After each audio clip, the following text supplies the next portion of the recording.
a kickstart to the Atmanirbhar Bharat Abhiyan and announced special economic and comprehensive package of around 20 lakh crore rupees, equivalent to 10% of India's GDP to fight COVID-19 pandemic in India.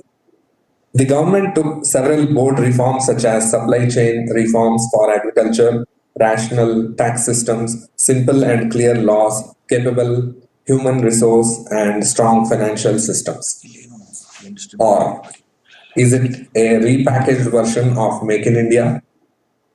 Not a new concept, advertising tactics only.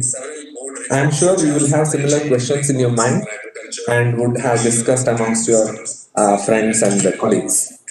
So it is time that the industry leaders step in with their views and counter views backed by real data. So let's welcome our panelists. Mr. Arjun Yan is the founder and CEO of Solution Buggy, a serial entrepreneur with more than 12 years of experience in the manufacturing sector. He has successfully developed a breakthrough product on heat treatment simulation in collaboration with IIT Chennai. Patent is pending on it. Mr. Arjun Yan has been leading Solution Buggy from the front, which is one of its kind platform striving to digitize and transform the Indian manufacturing MSMEs towards realizing the vision of Atmanirbhar Bharat. He has enabled Solution Buggy to successfully navigate through the COVID-19 times and registered 5 times growth during the pandemic. He has also mentored 200 entrepreneurs in the manufacturing sector to successfully set up the industry and capitalize the potential business opportunities in the post-pandemic era. We welcome you to the panel discussion. Dr. B.E Programs is requested to hand over to Mr. Arjun Yan. Welcome, sir. Thank you. MS Jayachandra Aradhya is the MD and CEO at Silicon Microsystems. He has more than 30 years of experience in various companies like Dynalog India Limited, Silicon Microsystems, Cymax Solutions in various capacities. At Silicon Microsystems, Mr. Jayachandra has been in design and manufacturing of VLSI, embedded communication and automation products since 1997. At Cymax Solutions, more than 10,000 students and faculty members have been trained on VLSI, embedded PCB design and automation since 2004. He has designed 64 courses, curriculum, training methodology for modular, employable skill development programs. He was appointed as chairman of 3 government ITI under PPP scheme and successfully established state-of-the-art vocational training centers in the field of animation, mobile servicing, two-wheeler servicing, etc. Technical consultant to 2 of the engineering colleges to establish their innovation, creative research and incubation centers. He is an active member of Rotary International, and there too he is contributing in the field of skill development. Rotary International has recognized his service and awarded Vocational Excellence and Leadership Award. We welcome you, sir, to the panel. We request to welcome you with their bouquet.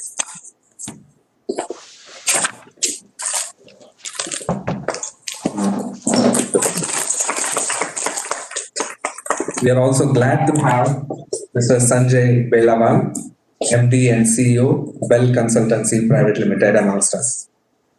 He is an engineering graduate in electronics engineering and PG in marketing and finance management.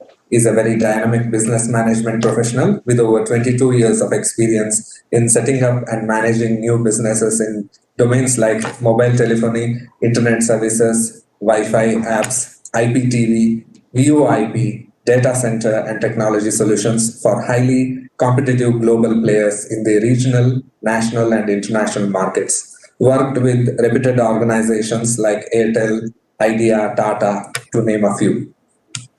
He has been instrumental in designing and executing many go-to-market rollouts, new product development and launches, restructuring sales and marketing functions, channel and retail deployment and development.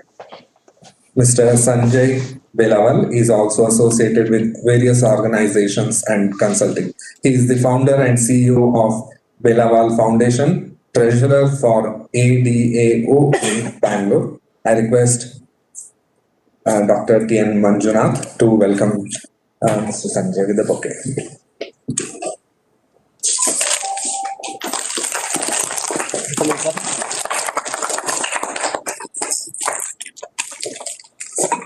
We also have Kishore Jagirdar, Chairman and Managing Director at InfoPace Management Private Limited. He is an MA in Economics and an MBA graduate in Marketing, a strategic change management specialist, serial entrepreneur and innovator. He co-founded InfoPace Management Private Limited in 1999 to cater to SMEs with holistic support in management consulting with over 26 years of experience. In the last 15 years, he has been assisting and working on various aspects of enterprise development strategies for the industry and initiated various programs on transformational change. He is a mentor and advisor to several mid-sized companies in India. Microsoft, Tata Sky, Bharti Telesoft, KPMG, Larsen Toubro are some of the partial list of customers handled. He also has been an assessor in numerous competency development centers. He comes with a deep experience in the space of venture investment and debut finance. He is one of the trustees to the Alternate Investment Fund vehicle as angel fund approved by SEBI, which is named as InfoWise Startup Catalyst. As a CSR effort, Mr. Kishore Jagirdar has been driving social and ecological projects in the areas of resource conservation, rural development, organic farming, microfinance, social entrepreneurship, and education. He has been recognized for his contributions and awarded by prestigious bodies. I request Dean Academics, Dr. G. Tippeswamy, to welcome Mr. Kishore Jagirdar. And in the role of moderator for this panel discussion, we have Dr. Mohan Babujian, Principal, BMS Institute of Technology and Management. He needs no introduction, but I'll be failing in my duty if I don't acknowledge the change brought up by him in the campus under his leadership. He is a PhD from IIT Madras and he has won the International Doctoral Fellowship from United Nations University and Institute for New Technologies at Netherlands. He has served at prestigious institutes before joining BMSIT in 2015. I welcome you, sir. I request Dr. Govinda to welcome Dr. Mohan Babu.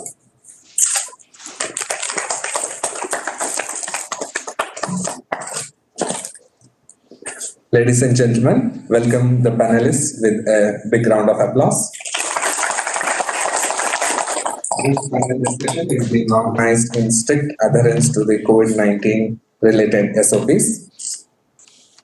Remember, fatigue with the social distancing norms could trigger second wave of infections. Be safe, progress. Thank you. Over to you, sir.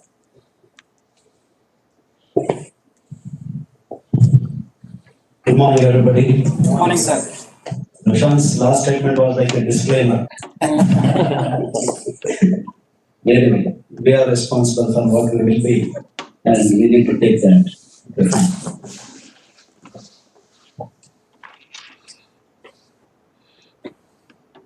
I should start with the same popular word, COVID. Possibly, if COVID were not to be there, we would not have assembled here today.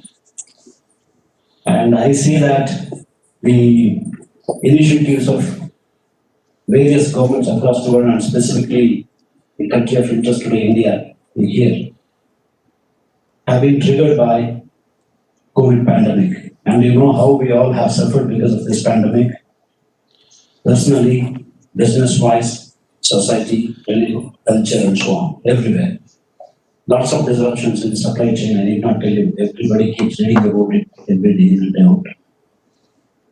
Loss of jobs everywhere, cut down in salary, healthcare issues.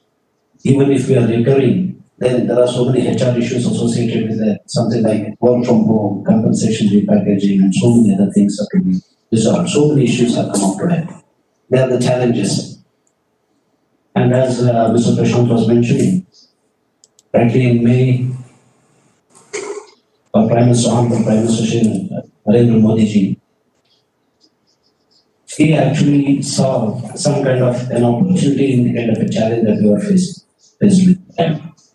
He wanted to create a paradigm shift, have a paradigm shift from some kind of a seeking to giving kind of a thing.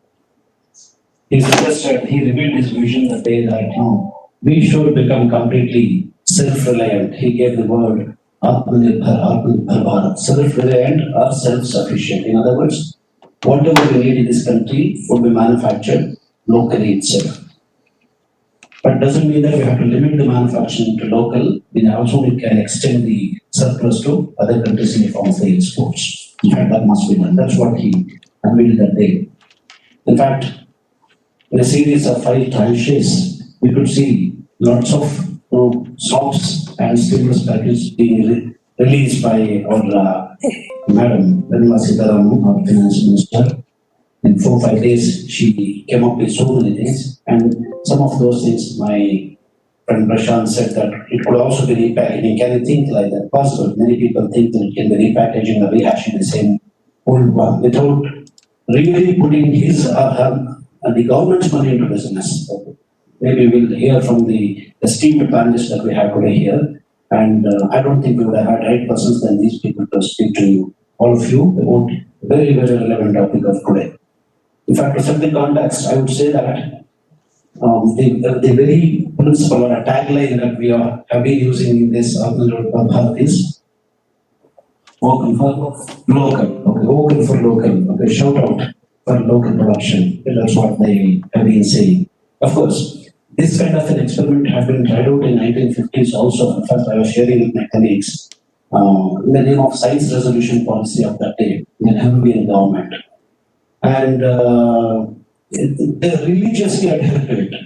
Religiously means, any import you wanted to make, you have to seek the approval of the government. And you have to prove that there is such an import, such a facility is not available here, and then only you are permitted to buy it from outside. That was a complete license touch. And that gave us some kind of strength, but that was not good enough to compete in the international market that day. It gave us productionizing ability, but largely older technologies. But at the same time, the Southeast Asian countries, the 9 countries who grew at about 9%, 30 continuous years, they had export-oriented industrialization that time. They had a different strategy. That paid off very well there. Of course, today's situation is very much different from what we had at that time. Speaking about self-sufficiency today, will it mean the same thing or not? Maybe my panelists will share with you. That will be a very good thing. And essentially, in this globalized environment, this kind of a self-sufficiency slogan should not lead to isolation. In fact, that is what they have said also in the government. It is not a sort of isolation strategy. We are to be integrated with the global businesses, but still we want to be relying upon our own production base for requirements here. This is what they have clearly said. Essentially, to begin with, they have very important 5 pillars. They call it as 5 pillars to hold this Atmanirbhar Bharat. Any one of you are aware of it? Have you read anything about that?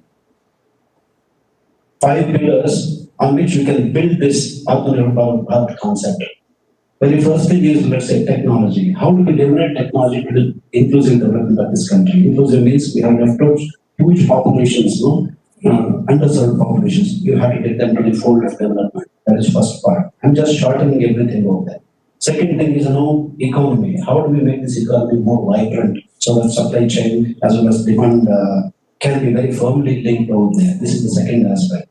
Third one is, demand. Demand, in fact, we look at the way Indian demand is. Of course, the demand is not just in terms of population as a whole, it's essentially the buying power, purchasing power of people here. That essentially is a huge demand base that we have. How can we leverage on that? And fourth one is demography. In fact, we were talking about it a few minutes back. India is actually sailing on a very important advantage compared to any other country in the world. That is called as demographic dividend. That means from 2018 to 2053, the percentage of population in this country who can be categorized as working population will be more than the dependent population. Dependent population is less than 15 years and above 60 years. In between the working population, productive population is more. And that's the strength that we will have. Okay, how do we actually use it both for our own country's development and also serve the other countries? That's it. Lastly, you have infrastructure, most important.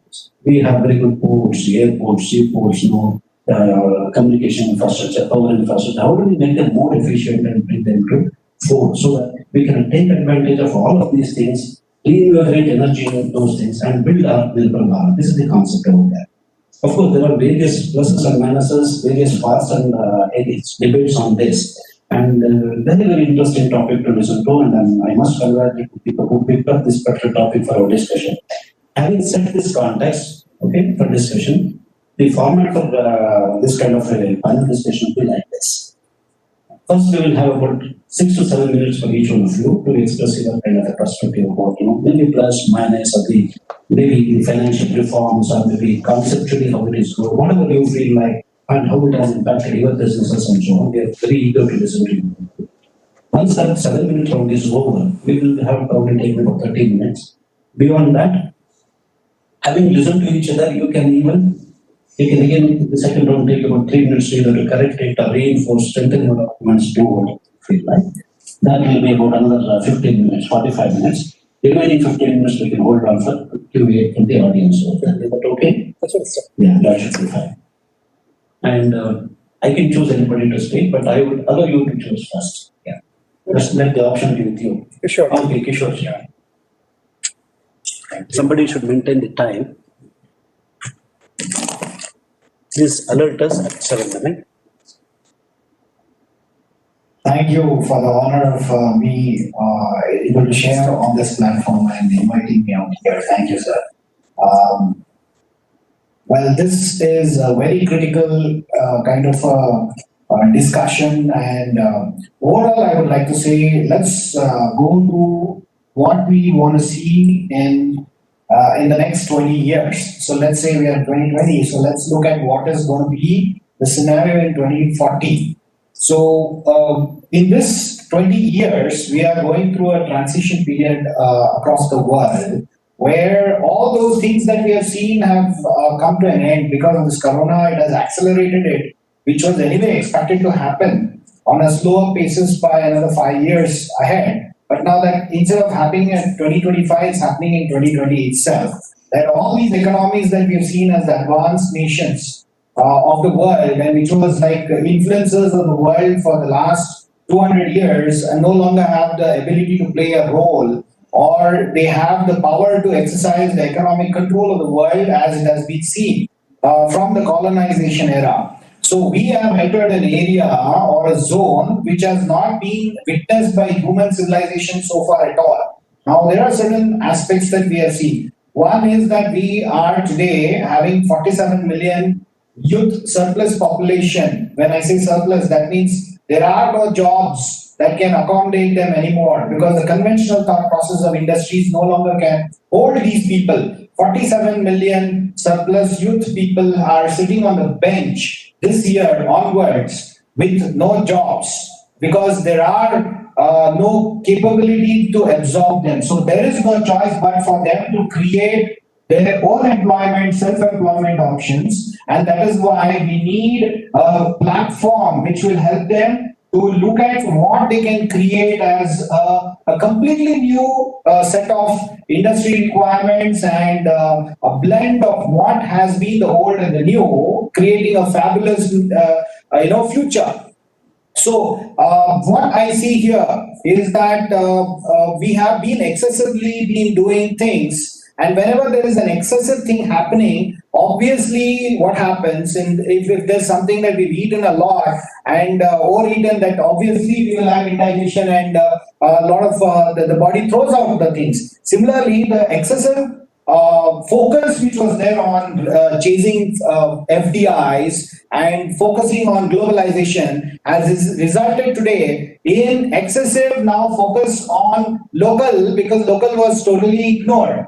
So we were more bothered about what we are producing for the European Union or for the US or various other markets than thinking about what my brothers or sisters would require in the next road, next street, or my neighborhood. So therefore, now the focus is to focus on these things first. If I'm starting a business, if I'm bringing out any new idea, then how do I impact to the economy, which is in not somewhere in an abstract way, where we talk about the potential on GDP and all that stuff, but what impact am I making to a kirana store or a neighborhood business, solopreneur, or he could be a person who is employable through, he may be doing this ironing work, or it could be some cleaner or something like that. All these grassroots level people who are around us, how are we going to create an impact for them? How are we going to make economy work at the more collective level? So that would be the most focused activity now going way forward. And the shift has happened already, where large industries being set up with thousands of crores of investment with just 200, 300 or 500 people being employed. That era is gone now. What we are looking at is the same reversal of that, where we put only 200 or 300 crores of investment, but we are able to create 10,000 employment. So therefore, the labor intensive need is now more on the focus, and that is what the era has just started. And to accommodate that, Atmanirbhar Bharat scheme has been brought out, where such things can be created through design thinking. When I say design thinking, we have to first disconnect ourselves from the past. So we cannot think of the logics that were in the past and take that to the next level of incremental change. No. Therefore, Atmanirbhar Bharat, when we're talking about the economic creation, it is about disconnecting from the past and creating a completely new story. A story which did not exist earlier, where we bring all the small players in the inclusiveness and create economic potential which is far greater than what we have seen so far. So overall, I would say that the Prime Minister has given a clarion call of creating a 5 trillion economy in the next few years. But I would say nothing stops us in design thinking to see that India having 30 states, each state takes 1 trillion challenge. As a startup challenge, each state is treated like a startup, and every state takes 1 trillion challenge. We have the creation of the possibility of leapfrogging into a completely unthinkable zone which we have never thought of creating a 30 trillion economy, world's largest economy, which can never be stopped. That is the ultimate reality of today. If there is no natural disaster or anything that strikes India, we, with the kind of demography that we have, we need to harness this, create that kind of a potential for the whole world, so that the whole world economy can reinvent itself, learn from these models, and then create the new age economy that we are about to see unfolding. Thank you very much. Maybe one of you can take that. Yeah. Good morning. Thanks for inviting. Are you able to see him? Can we take this? Put him a little behind, like the others should be able to see. Yeah. Can you help? Is it okay? Yeah. Good morning, everybody. I'm coming from the background of electronics equipment design and manufacturing. So over the years, 30 years, I was a part of many product development from public sector or a private sector or a defense sector, space sector, research sector, many sector, particularly electronics, because I was passionate about electronics from since childhood. But if you see that, who is helping us?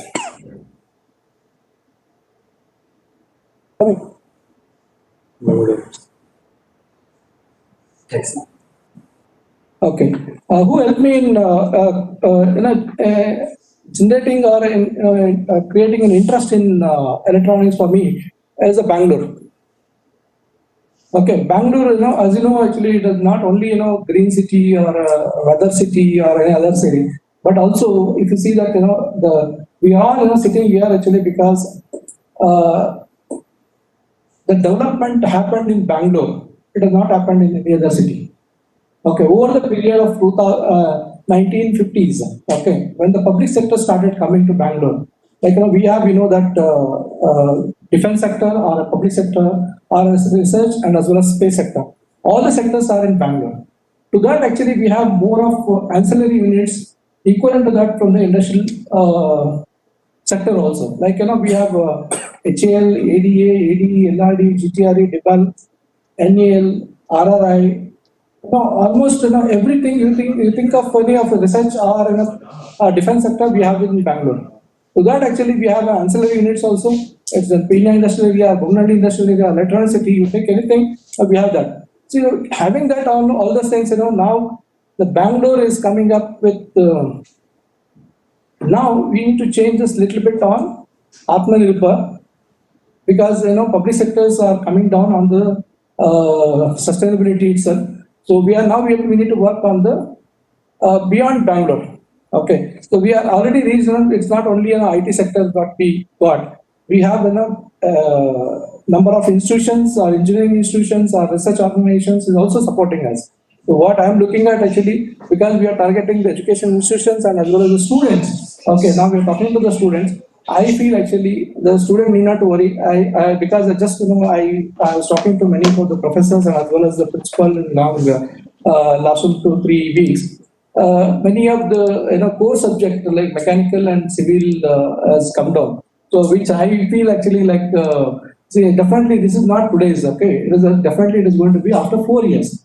Okay, 4 years, a lot of revolution it is going to happen through the our Prime Minister call on Atmanirbhar. Okay, so there is a defense sector itself, it has leveraged a lot of things. See, I'm talking about the defense sector because I worked many of projects in defense.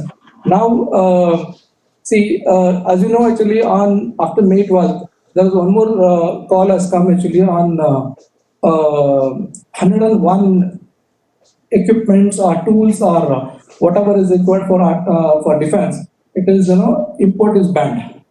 That means we have 101 product, that ancillary another 1,000 units. So that's what actually the market segment it is. So student need not to worry about actually that what I'm going to get after 2, 3 years or 4 years. So today, don't think of today's, you think of 4 years down the line now.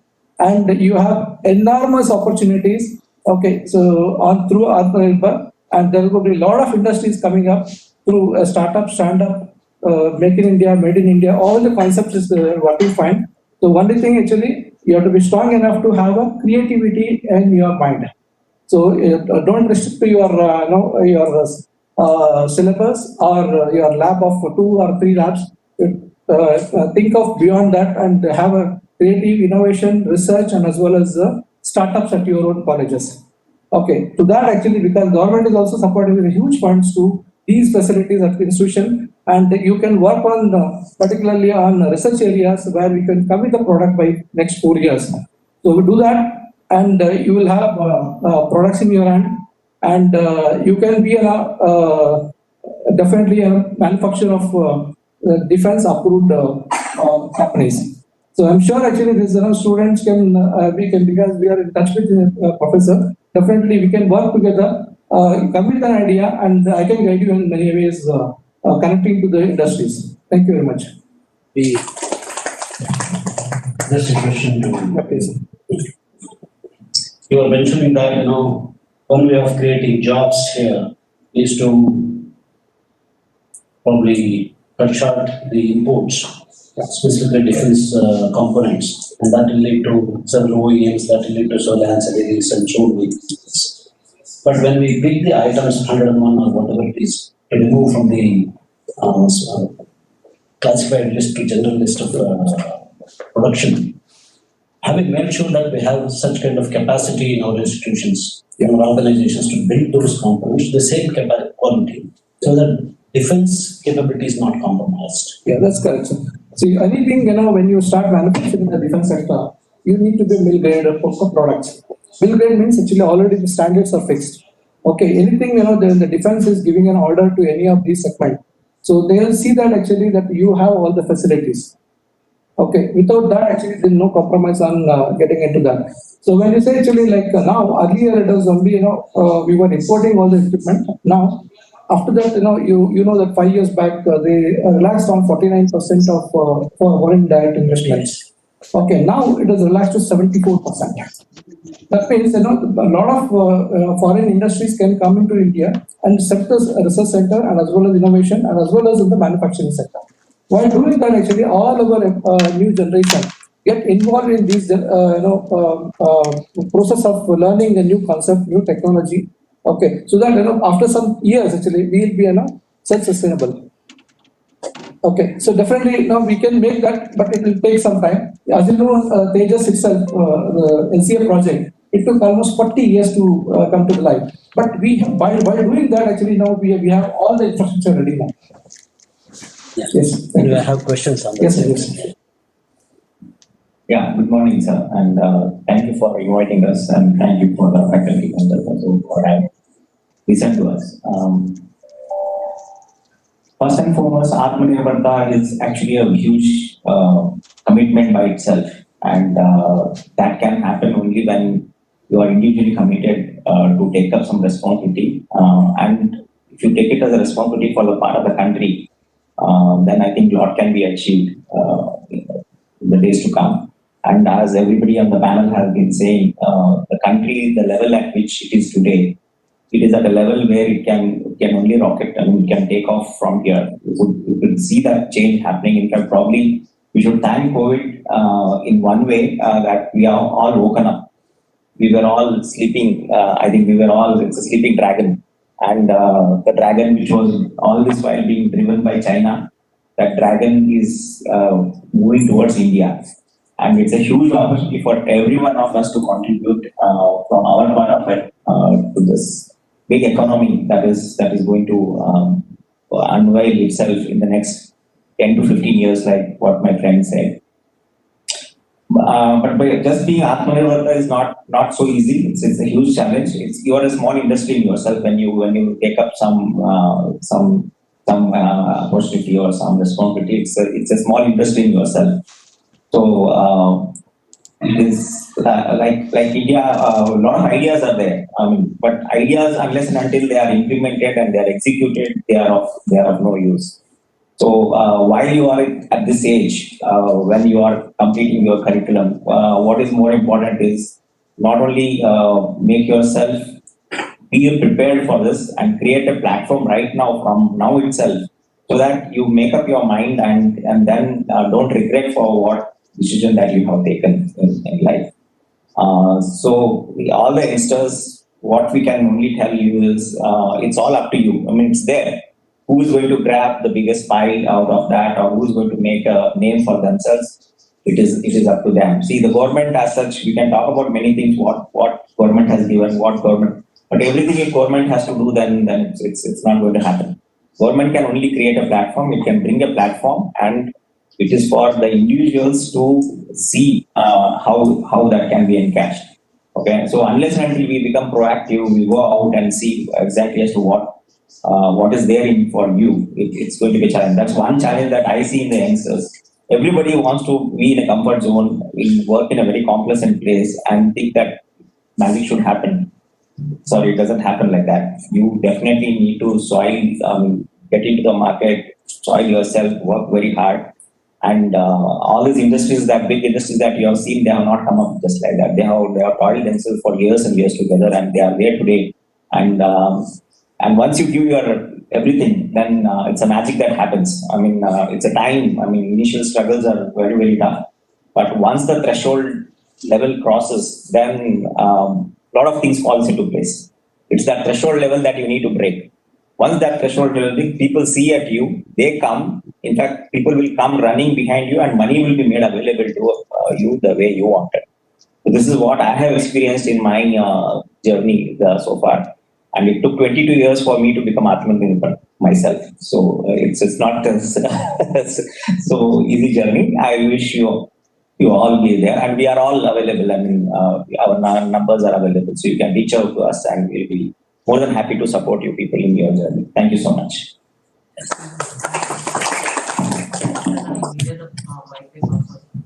Yeah, thank you, BMSIT and all the external visitors to give me an opportunity to present. So basically, I want to say that Make in India was not kicked off, so it didn't happen. But now with the situation, like Atmanirbhar, which has come as a boosting package, so this has created a new dimension in the entrepreneurial journey or people struggling in their respective sectors. So it may be real estate, aviation, a lot of sectors which are under stress. Now is it taking shape into different kinds of entrepreneurial journey.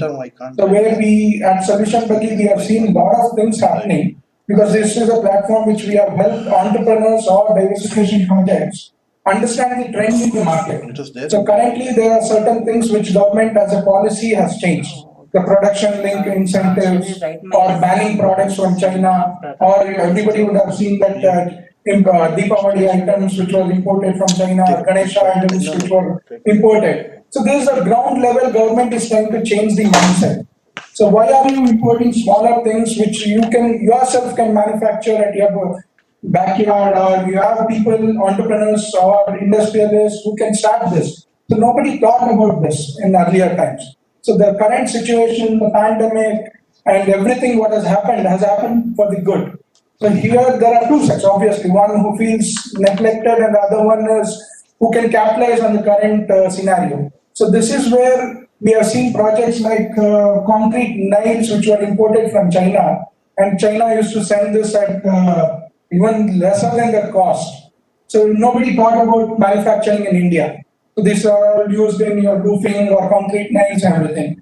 So then the government came with a policy saying that import is banned or we are coming with anti-dumping laws. So this created an immediate trend in traders and the wholesalers and everybody. Can I start my manufacturing? Because my import cost has increased. So this is where the tinkering is happening. So who is able to get the trend or what is to be done? So they will be able to immediately grasp on it and start the manufacturing. Another example I would like to give is adaptability. So COVID has taught us about adaptability, and Atmanirbhar is giving that opportunity for us. So we had a customer who was in tarpaulin manufacturing. So he was manufacturing tarpaulins and everything, and unfortunately he didn't get any orders. So his mind tinkered, can I do something diversification out of it? So all he need was a subject matter expert to reconditioning his machine, repurpose his machines and convert it into a PPE kit. So this is what is going to happen in future. So if we are able to adapt the youngsters, the entrepreneurs, what is happening in the market, the trend has to be analyzed. So which are the items which are being now not being imported, how we can, it's not going to be easy. Entrepreneur journey is not easy. I can personally vet it on it because I have been entrepreneur for more than 6 years. So it has its own up and down. But the current situation in the market is supporting us. So here where we can capitalize on the current scenario and the China-India conflict, everything which is happening and government supporting it. So I think we are rightly poised to take a giant leap, and not just in a year. So it will be next 5-10 years, India will be self-sufficient is what I would like to say.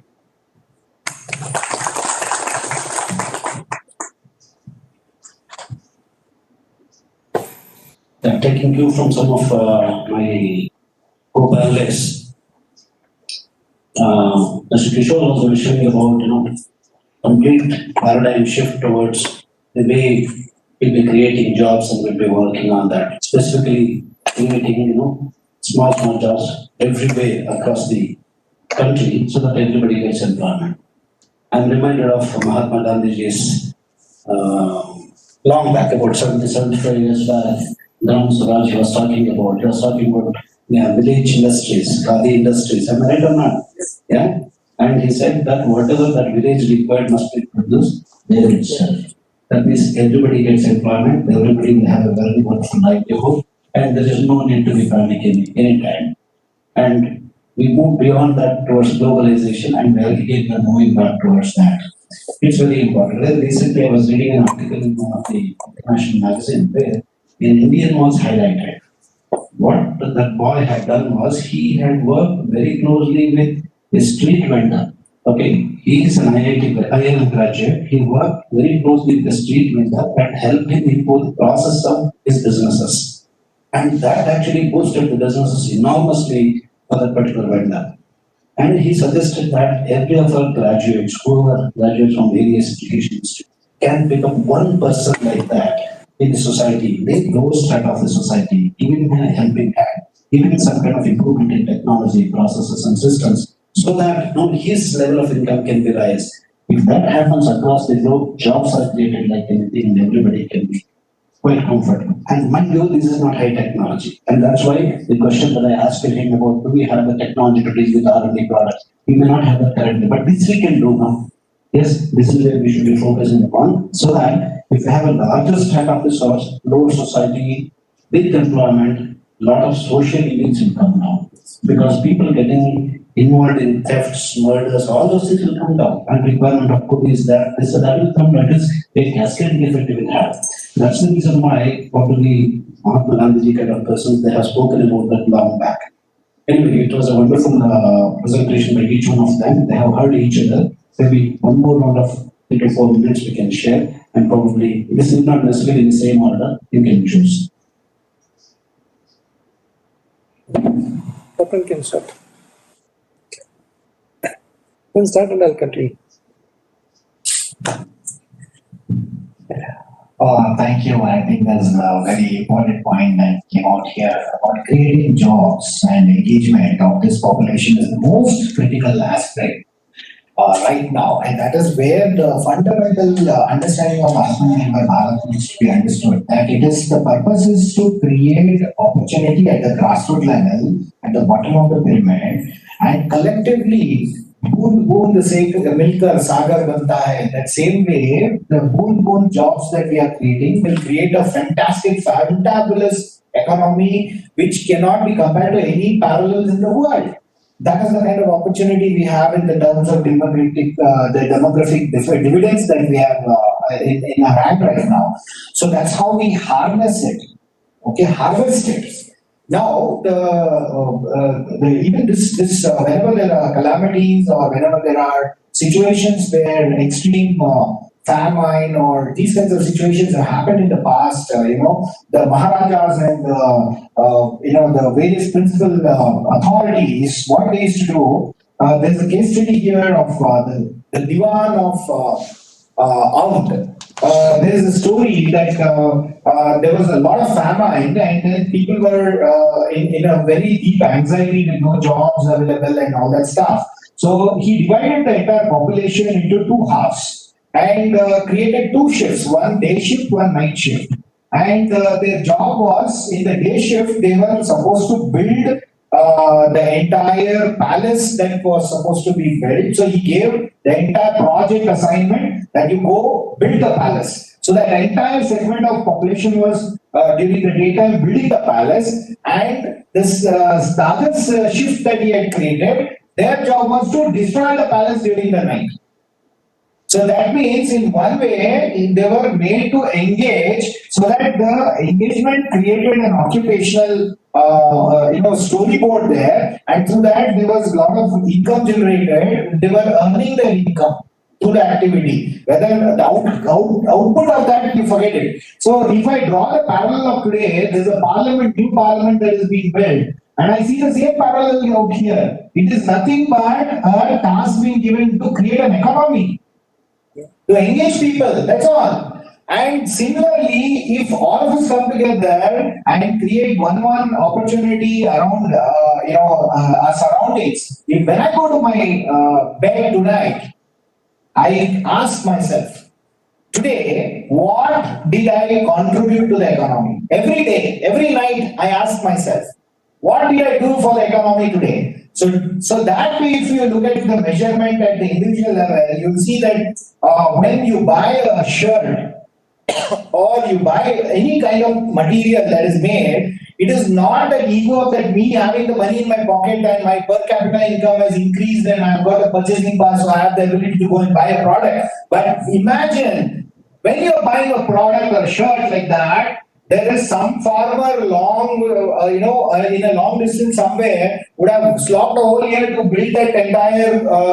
pattern of cropping, grown that crop, harvested that crop, and through that Cottons would have been baled out, and then they would have been created, they would have been threshed, they would have been harnessed, and then that would have been converted into bales to yarn, and yarn to the designing center, the designing, then the mercantile.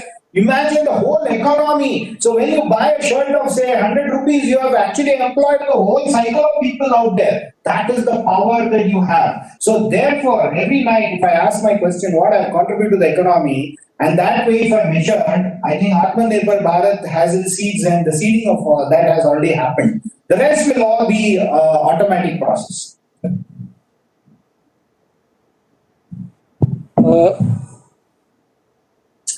Bishop.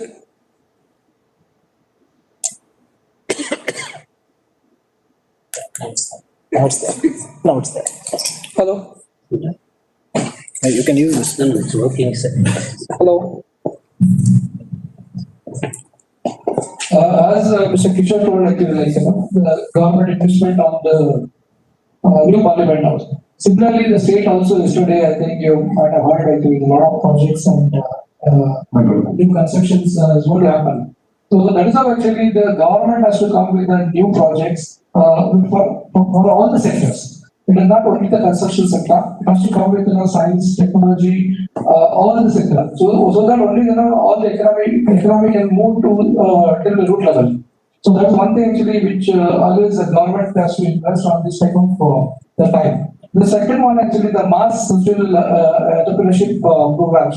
See, usually this is what actually that NGOs are building up. So yeah, the rural, see last 4 years, 5 years, I think you might have watched like the farmers not grown as we wanted actually for the government for India. So it was last 1 year actually the people from urban migrated back to the rural and they started growing. And this year fertilizer demand was first time it was after 4 years, demand was huge. And demand was there actually to then started with the queue and collecting it. So that means actually the agriculture sector, it is going to be for next 1 year, it is going to be a different sector. Means actually there is going to be a lot of growth in that. And that is why, see now the rural, these youth have gone back to rural, now they are there. Okay, now it is government has to come with some new project, a new format, where these rural, these youngsters, we have to retain them actually in the rural segment itself. That means, urban migration has to get avoided. For that actually the local demand has to create.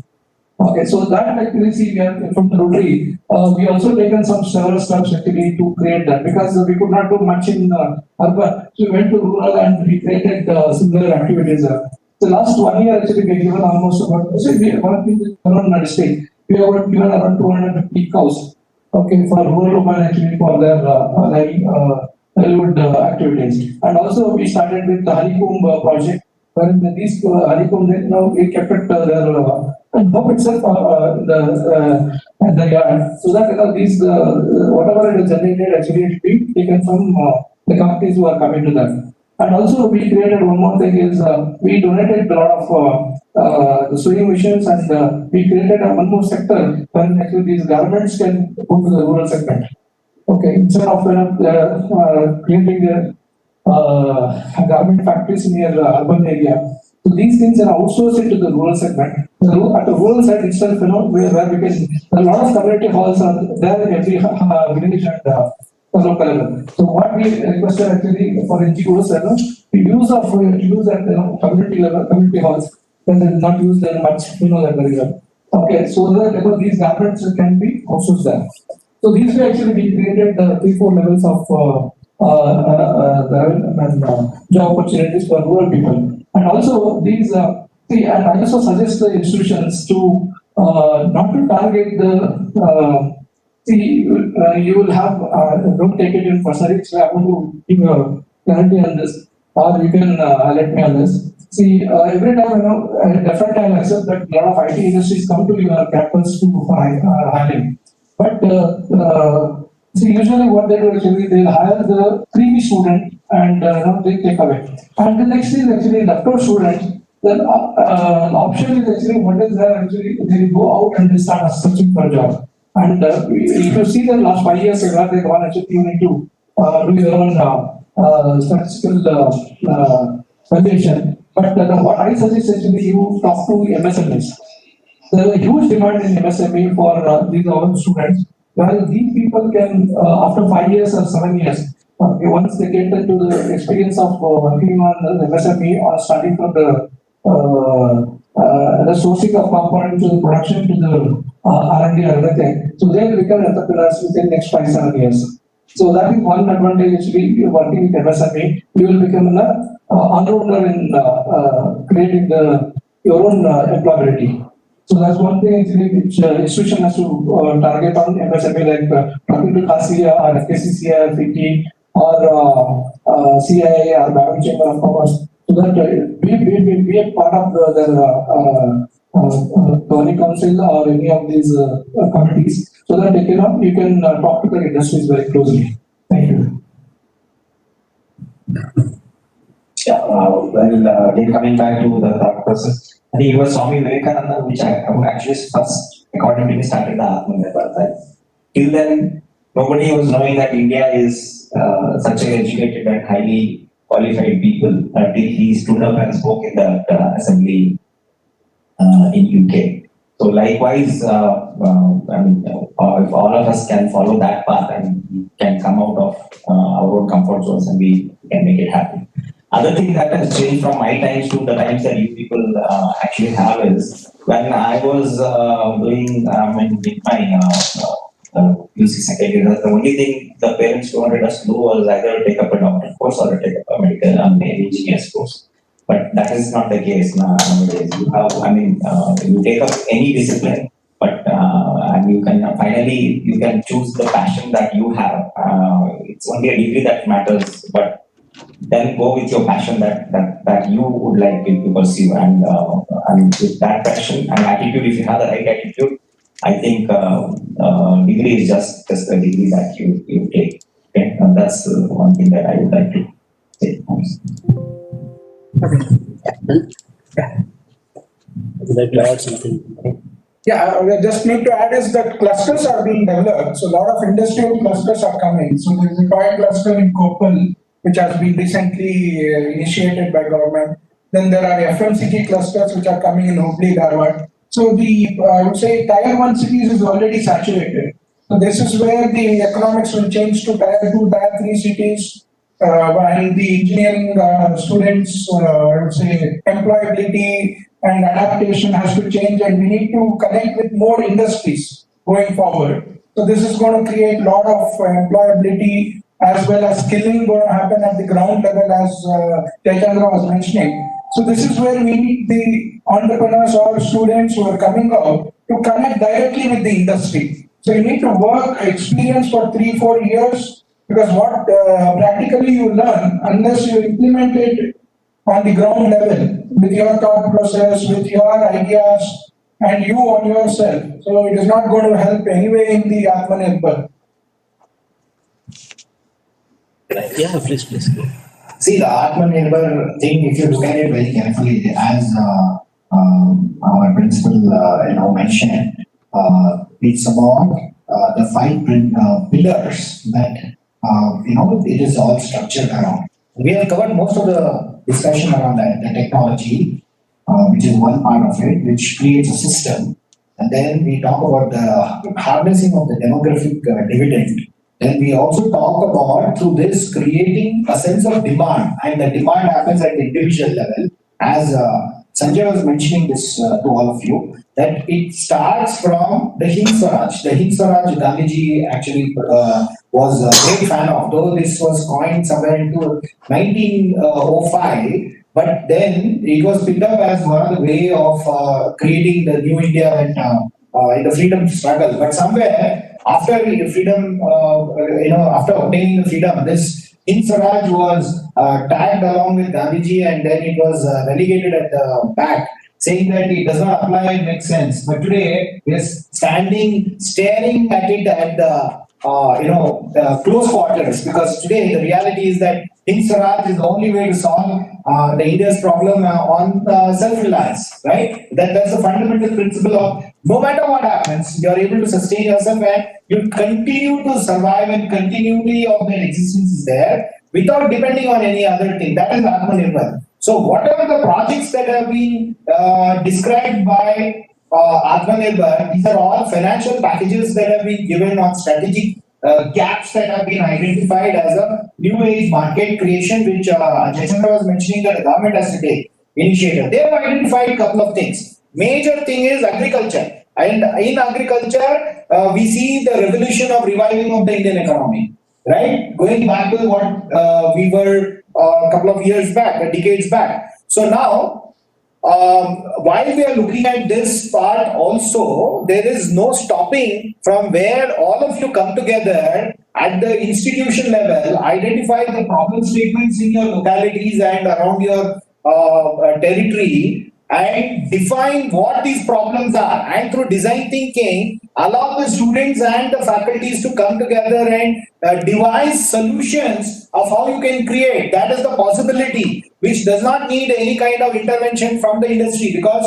you are creating what is the future, what is the challenge that you are going to face in the future. So therefore these ideas itself become the hub of creation of the green shoot economy. That means what ideas you are generating can become the future industry pattern, which does not exist in the past. So therefore, we don't have to compare to that as well. So this is something that we can, we don't have to wait for the government to say and announce packages. You can create these ideas, and with these ideas, the government is anyway announced the package. So you attach the package, and then you have created a new economy and a possibility. Just 1 second. Yeah, please. As we all know, actually, everybody got affected from this COVID pandemic. So, as principal requested, can we talk about our industries, how we got affected? So, we want to give us some stories actually, like how it has affected us also. I'm in electronics equipment manufacturing, and we are supplying to most of the education institutions, lab setups. So, because it's last 1 year, another engineering college reopened. And I'm sure actually another 1 year actually another engineering college is going to reinvest on the equipment or lab setup. I'm sure my business is tough. Okay, so what we have done actually is now we gone on the e-learning mode. Okay, like we had a lot of product design process and as well as the VLSI embedded concepts. So we started giving on the platform itself. So like where we got we had done about 40-45 courses on online. Okay, wherein lab facility also provided, so that we reached some of the colleges. But our equipment manufacturing is gone. See, our manufacturing, we had almost about 39 people working with. Now it is only 11 people working. So it is reduced. But that 11 also again, we restructured that actually to do our online classes. Okay, and the meantime actually I want to give you some more stories of other my friends who got badly affected on this and how reformed on that their factories also.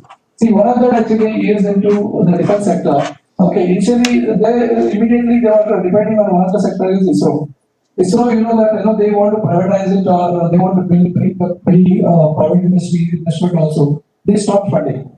Okay, now immediately they had some projects, that is not disconnected. Okay, now they want to cover it actually by other segment. Immediately they went back to the defense sector.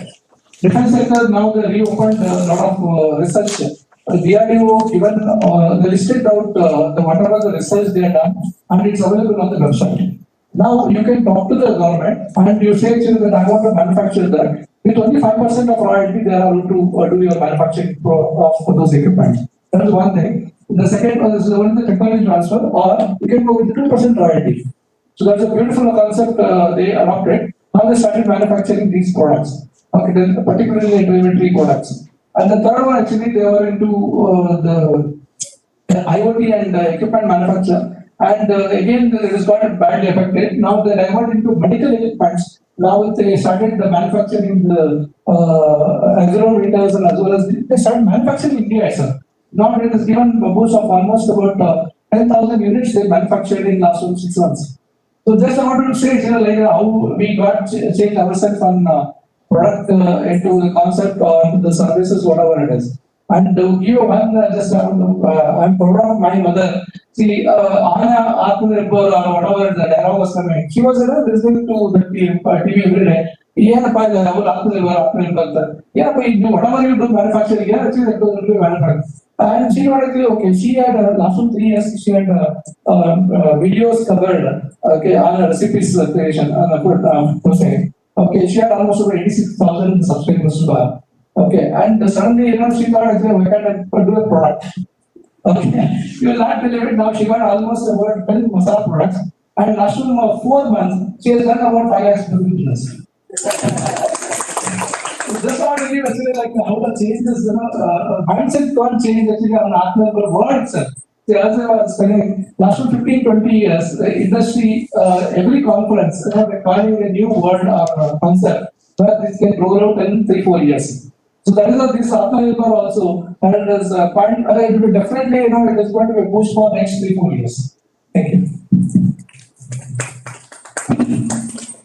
Thank you very much for the wonderful examples of adaptability to changing environment. All of my colleagues also watch for that. They quickly shifted from classroom teaching to online teaching. They became very effective also.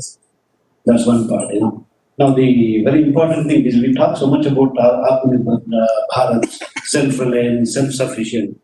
Can it be possible? Or is it possible that we can become totally self-reliant? Is the question. Can we become 100% self-reliant? That means, can we produce everything, anything and everything that we need in this country? Not possible at all. It's not even wise and advised to do that. Because every country will have its own comparative advantage compared to other countries.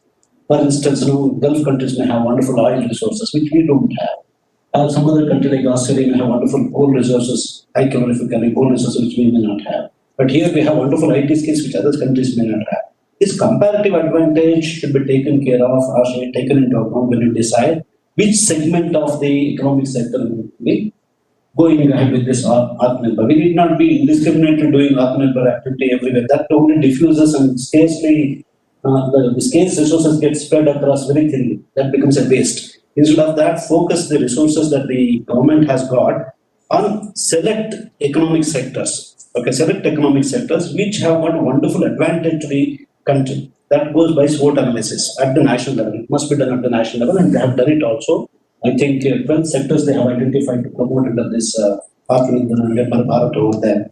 But mind you, it's not simply the financial packages that the government announces, maybe direct assistance or maybe indirect credit guarantee or whatever it is that will help the economy. It's very important that the fiscal measures must be supported with the necessary administrative reforms across, including your education sector.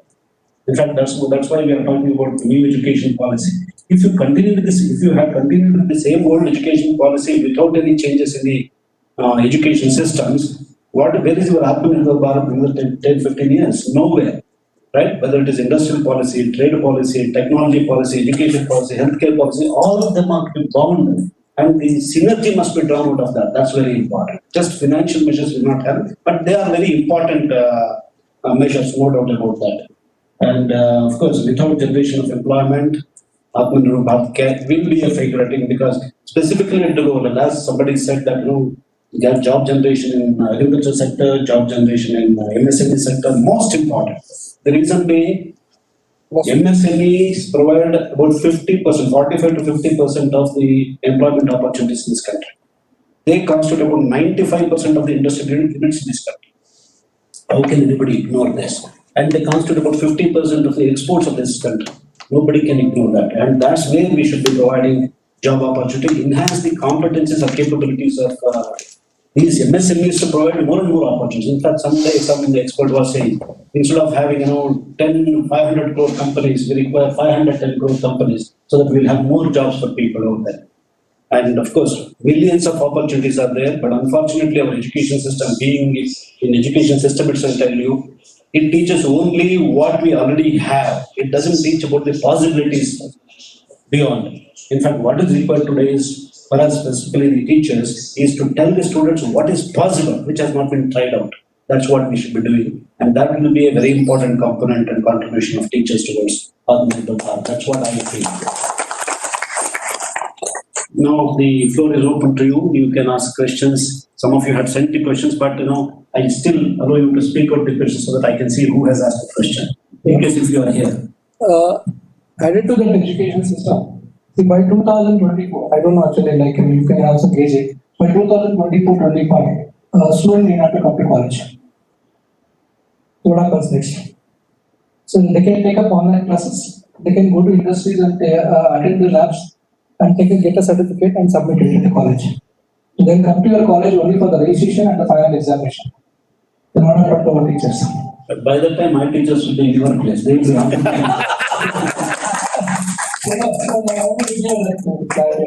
Okay, so next one is actually like, see now, how to attract the students to come to college? Okay, see there is one possibility where like, see they need to do a lot of experimentation. It is not a verification. See, we have a lot of books ready wherein we go to explain that and students want to verify that. So now that system is going to change to experimental mode. In the sense, like you give the, I'm talking about electronic circuits. Okay, when you give the electronic circuits and ask them to change the resistors and capacitor, we never allowed because already the foreman has given the resistor, actually and given to you, and the student is going to check this example. Okay, now how to change the resistors and capacitor? What happens to when you change the capacitors and resistors, and what happens to the circuit? But we never allowed the students to do that. Okay, ask them to do with the simulation software and then experiment at the hardware. So that they are secure your lab facility also. So now next is what? See now you need to do a lot of projects. Now the faculty has to do a lot of projects. In the sense, every year you create your own, you commit an idea, you create a project. Okay, the whole year actually on Google Guru actually you can experiment. Okay, take the inputs and do the final exam, final testing. And next year, that project you give it to the student. So that you will become an internal guide also. So by the next 5-6 years, you will automatically you will become a researcher rather than the teachers. Okay, and then because the government is emphasizing on more of research areas and the product development as well as entrepreneurship more at colleges, after 5 years, definitely as principals are told actually, you all become an entrepreneurs. Thank you. Thank you. So let us open it again.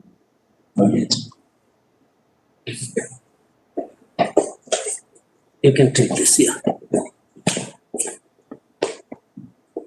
So my name is Atmanirbhar and I am from Solution Mati. I closely work with Arjun on marketing side. So first Nikhil sir spoke about the supply side where he said that we cannot be totally 100% Atmanirbhar. There has to be some part where we supply from India, in India, and there has to be some parts which have to be imported. I would like to stress upon the market side. So on the market side, when we say, we see 2.4 billion population of consumers coming in next 10 years from Asia, primarily from India and China, which is bringing in a lot of growth. Of course, this is rapid urbanization is also one of the reasons why growth is coming in the world. But then what I think is what Asia is today, what the growth they are experiencing today, 20 years down the line, it will be Africa which will bring in growth. So if we say Atmanirbhar Bharat as in India, for India, of course, it is true for the moment. But as we go down the line, 10 years down the line, 20 years down the line, we have to broaden the horizon of the market. So what do you say about it? Do you agree or?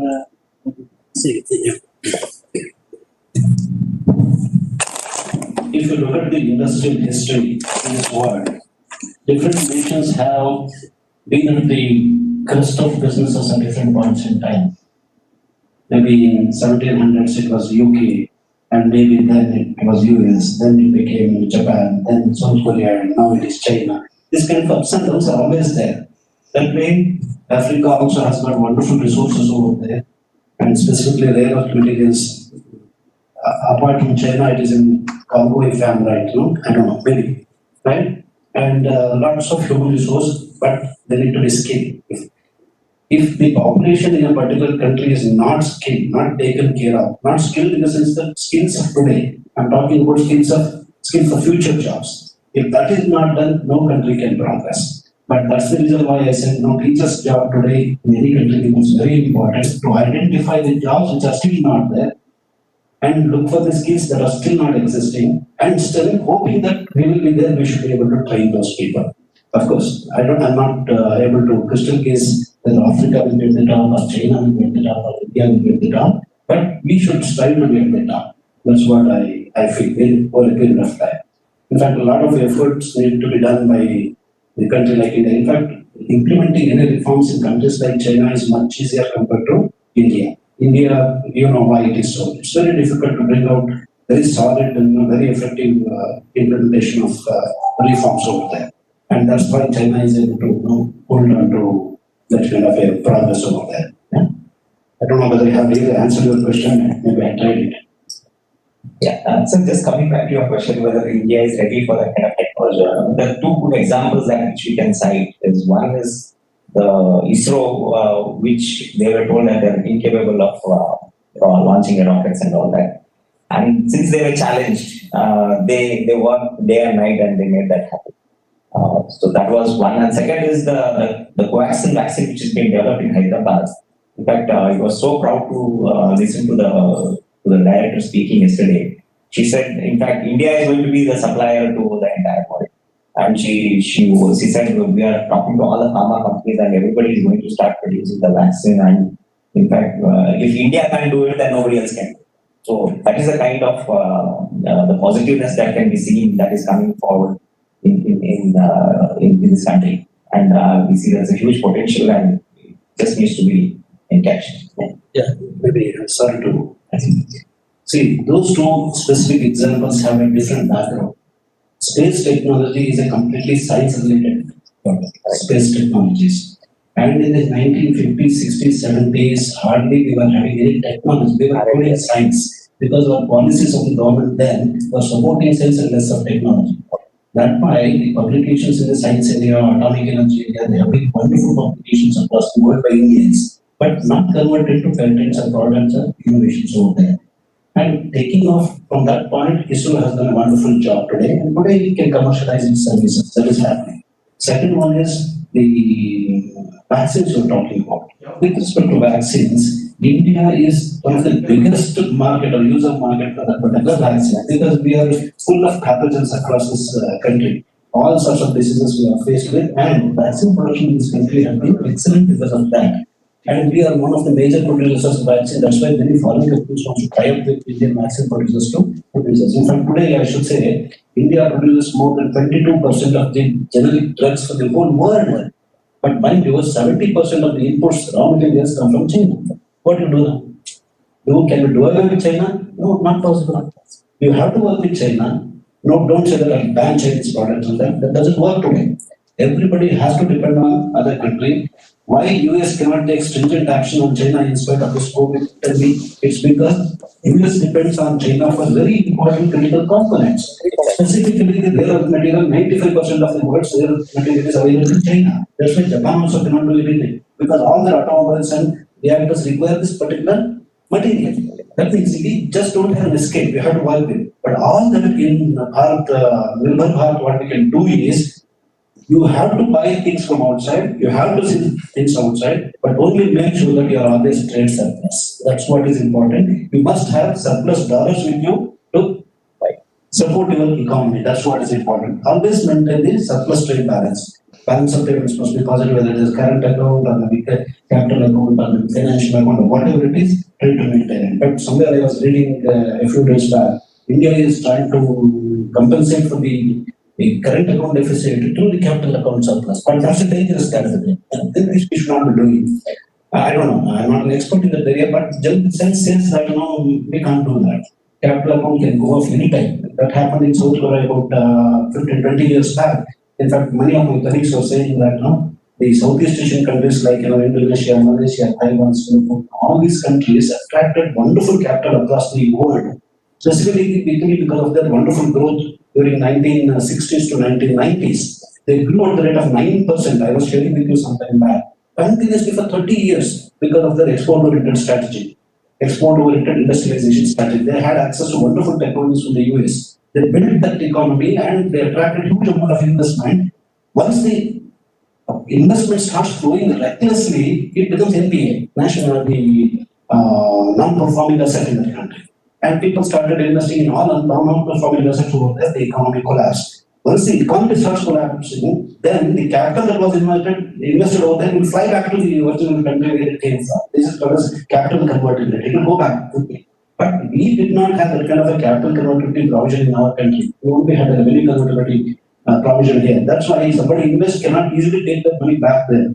This can actually spell a disaster to any country if we have such kind of reforms over there. I just wanted to add. So, Thank you. I mean, that was a wonderful point. In fact, that India has the toughest FERA regulation in the world, next to Patriotic Act of the US. So therefore, learning from the Asian economy collapse, which happened in the 90s, we have sealed permanently the route of where investments which is brought into the country can be taken out immediately. That there's no such options at all. That's why it is divided between the FDI route is only capped in the range of 25 to 35%. It is not beyond that, and convertibility also is a very tough thing, which only RBI has to take the call on that, and there is no automated route for that.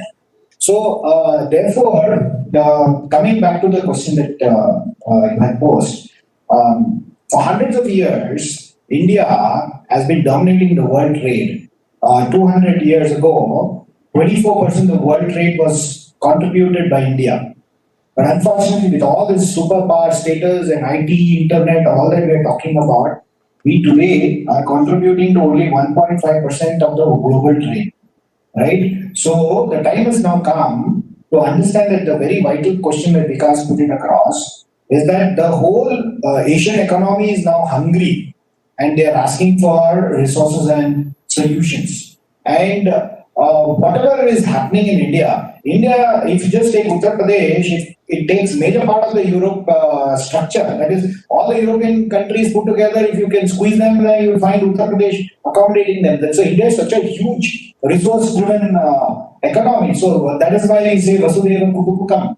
The point is we have all these resources of the world with us. Now the point here is each of these resources, when we are designing the economic parameters of clusters and all what he was mentioning, which is the way forward of Atmanirbhar Bharat, it is based on the local resource, which is available abundantly. Convert that into your main USP. That means if you are having a lot of bamboo growth, so therefore you convert the bamboo into an economy altogether and develop all the resources. Now in Mangalore region, in the coastal belt, there are a lot of coconut and mango groves and all that stuff.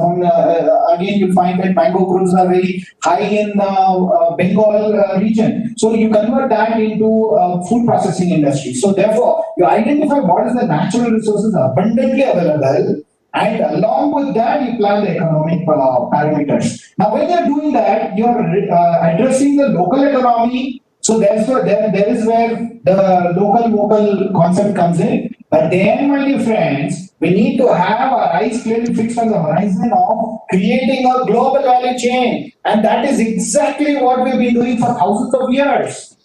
The global value chain is to create a unique USP with your innovation. So unique that people come across the world and buy from you. So therefore, you're not export-oriented driven unit, but you also export. Questions, please. Any questions there? Actually, I had one or two questions which were. Please, Chandrasekhar.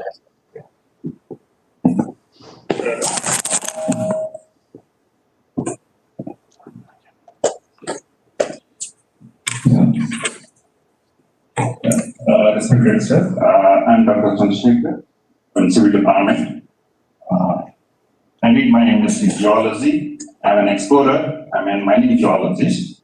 And just now, since 5 years back, I converted my profession to the teaching. Before this, I was in the mining sector.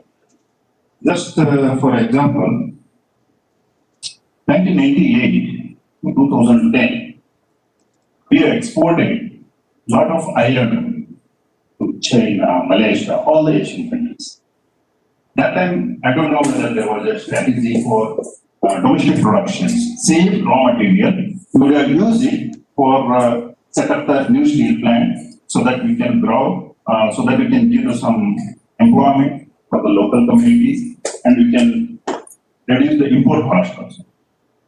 And still, I don't know, 2010, everything is banned now. I mean, mining sector is completely stopped in 2009, 2010 completely. And after that, we are not yet started that.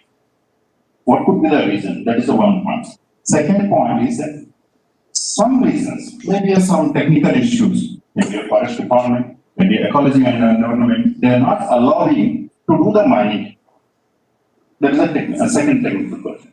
If you can improve this GDP or country economy, they could have restored this mining sector. There are more than much. Prospect sector, if you take the prospect sector, directly, indirectly, there is a lot of the revenue transaction, one thing. Second thing is employment. More than 30 to 40,000 people they are working in prospect sector. If you take the Goa sector, Central India, like what is Bihar, Jharkhand, there is a lot of mining. That is third point. Fourth point is, and for adjusting. Fourth point is, here, earlier what you used to do, if I am the company, I have the company, I can do the explorations for 5 years. That's a national investment for it. That's a tax exempt is there for that. And after that, they are going to give for the same company for the mining lease. So nowadays, they are not doing the same thing. If I do the exploration now, that I can hand it over to the report, to the exploration report, feasibility report to the government of India, Indian Bureau of Mines. So that now they are doing the mining lease in action. That is a good part. Action part they are selling to someone else. That is not going to happen. That is happening nowadays.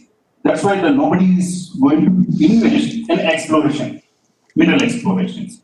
That's the fourth point. Fifth point is that, sir, you have pointed out that the rare earth materials.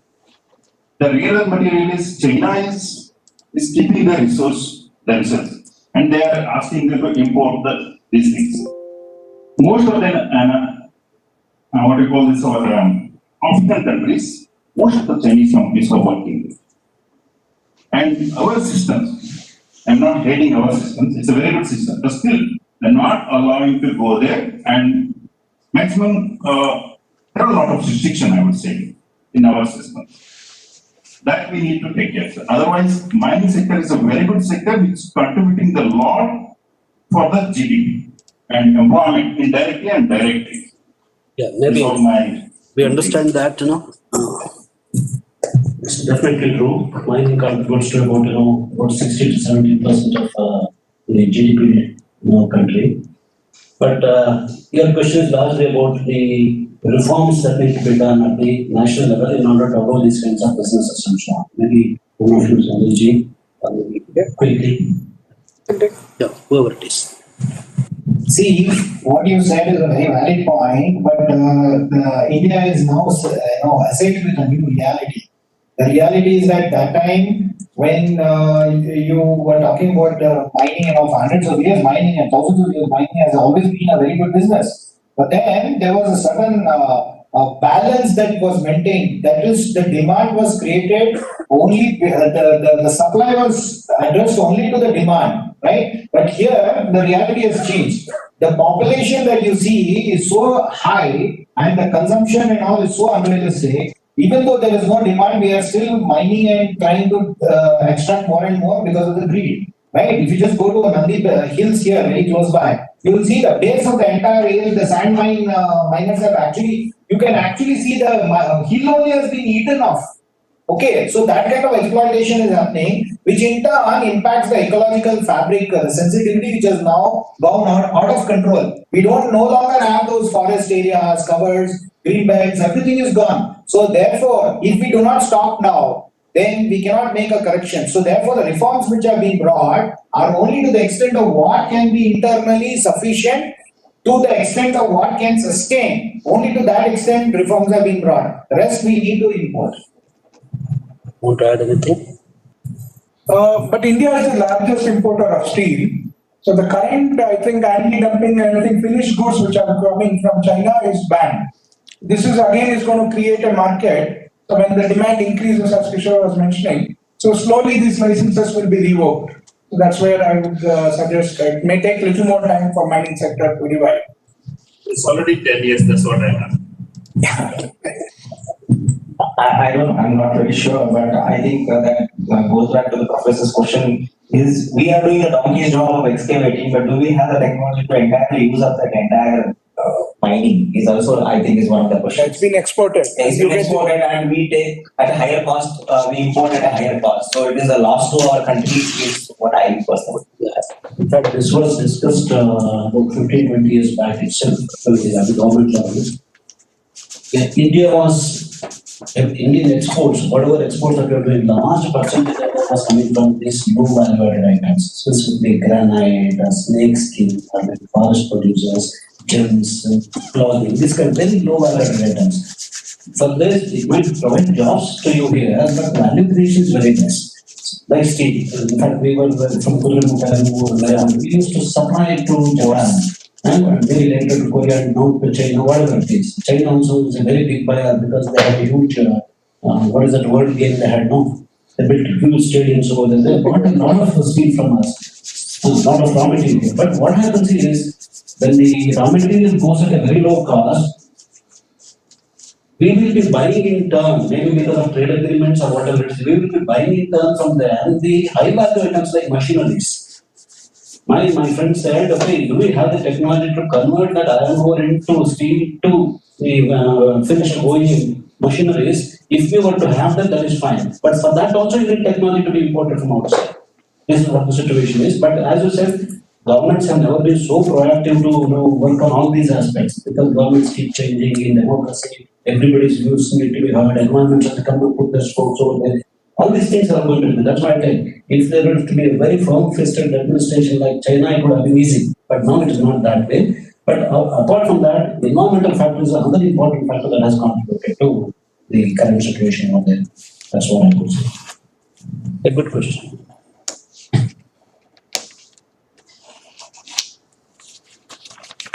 So is this a protectionist kind of a policy?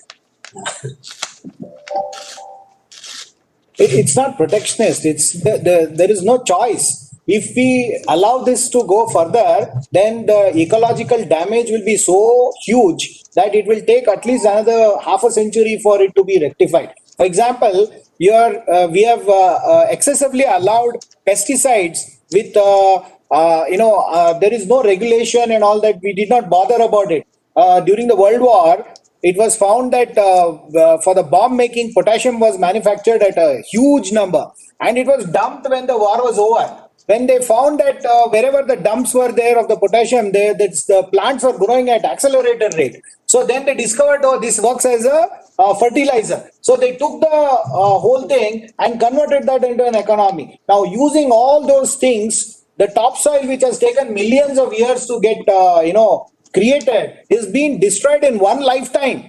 What thousands of years humans have been there, but we have destroyed the topsoil. Half of India is destroyed already with the topsoil, and we have reached that delicate point. So this is not about protectionism. It is about, we have come to a point where we have to take control of this. The healing has to happen. And even whenever they have excessively in mind, the fluoride content in the water has increased. And because of that, in that particular area, many people are getting waterborne disease. So that is also one of the things which is majorly affecting the health across the people where they have exploited this natural disease. Yeah, the protectionism, fair enough. I mean, for the good of our country, so let's have it. Not everybody protects. Yeah, everybody protects. You need to protect yourself. Look at what the US is doing. Let's go to China.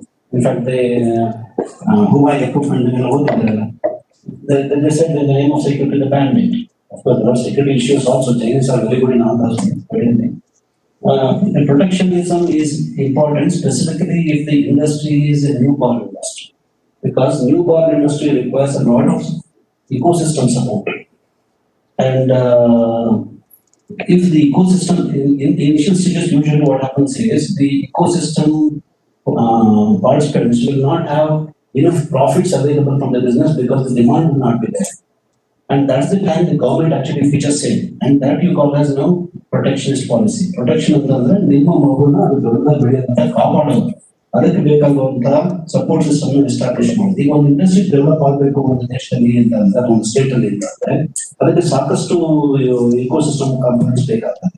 You require consultants for that, you require financials for that, you require contractors for that, standards ಬೇಕಾಗ್ತದೆ, ನೂರಾರು ತರದ facility supports ಬೇಕಾಗ್ತದೆ. ಅದು profit ಇಲ್ಲದಾಗ ಯಾರೋ ದುಡ್ಡು ಹಾಕಿ ಬರೋಲ್ಲ private parties. That is where the government pitches in and puts its money, make sure that the industry evolves to such a threshold level where it becomes a little profitable for private parties to come and put that. That's how every industry in every country grows. ಒಂದೇ ಒಂದು example ಹೇಳ್ಬೇಕಂದ್ರೆ Chinese supported the China and South Korea, they supported the public sector units, they call it as chaebols ಅಂತ ತರಲ್ಲ ಕೇಳಿದ್ರು. They supported them to such an extent that they subsidized their production activity enormously so that they could actually produce huge quantities of products and whatever it is components at the lowest possible price. And they allowed the Chinese component to cut the prices and sell it at a loss to the countries like ours, which you call as dumping. And that's the reason why the Indian government came up with what is called as anti-dumping laws, to taxing those things and to make it attractive for Indian companies to work. One example ಹೇಳ್ಬೇಕಂದ್ರೆ toys there.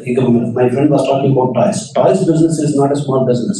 It is about 4.5 to 5,000 crore business. Specifically with respect to China, I am talking about. And your toys industry was very good, but where is it today? All toys come from China. Why? It's because it looks attractive. It's much cheaper compared to Indian toys. Mass production. And mass production, company mass produce, and secondly is the government subsidized enormously, and the products are dumped here at the underrated prices, and they conquer the market. And your people, 80% of our toys market companies, the toys companies, have wound up their business. It will run for 1 year like that. And then once they make sure that your toy industry has suffered a loss and they are no longer revive, then they jack up the prices. And that's exactly what they did for pharmaceuticals during COVID. As I told you, more than 70% of the raw materials for generic drugs come from China. But during COVID, they raised the raw material cost from 190%, almost 200%. This is the kind of a strategy that they play. In fact, there are hundreds of strategies with respect to military, with respect to business, with respect to everything, with respect to China. That's a different ballgame. Maybe somebody was talking about what is it, Africa or something like that, Chinese one belt one road strategy. You should read about that. The way they are actually spreading their tentacles into various continents, not countries, continents, and make them into debt trap. You should read it thoroughly. And you will realize we are simply teaching ABCD here. It's nothing like that. At the international level, what kind of strategies are being played, what type of processes are being, how they are actually mobilizing the international support. It's really terrific. Someday you will really worry about it. It's really see they're conquering like anything. Yes. See, they never had any route from the Bangla side. Yeah. They have made a route through a particular country, offering them to build ports and so on. Now it is called as the ring of pearls. Okay, the garland of pearls. They have occupied very sensitive places around India, starting from Iran on this side to the Bangladesh. In fact, fortunately, we have Andaman and Nicobar, which is there. Malacca Strait we have, and most of the oil has to pass through that, and that's a strategic location for India. If somebody can, take it away from India, then you are gone. Sri Lanka, they have a base. They have Pakistan, Karachi, they have this. Not only they did not have a port in Pakistan, they have actually reached the port through Karachi with the one belt road there. And they have gone to Iran. They have gone to, in fact, Iran, we were very powerful, thinking that we were establishing Chabra port. But now they have gone for 2,500 billion contracts with Iran. Where is your port? Nowhere. You are nowhere controlling Iran at all. All the Iran policies, trade policies are going to be controlled by Chinese. All other Iran policy or maybe any other, they don't get into this kind of a Muslim kind of a this one. They always keep aloof and they do whatever they want inside their country. Have you heard of Uyghur Muslims in that particular country? They have a very different way of dealing with all of this. No Muslim country talks about the Uyghur suppression China.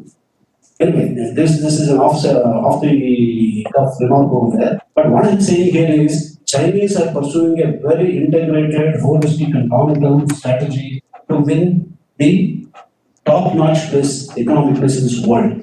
Already nobody is able to bend them at all, including US I'm talking about. Nobody is able to bend the behaviors. And if China becomes stronger and stronger, the neighbor like India will have to suffer great fight. And that's what I feel. Because I was also one part of the China delegation came to India.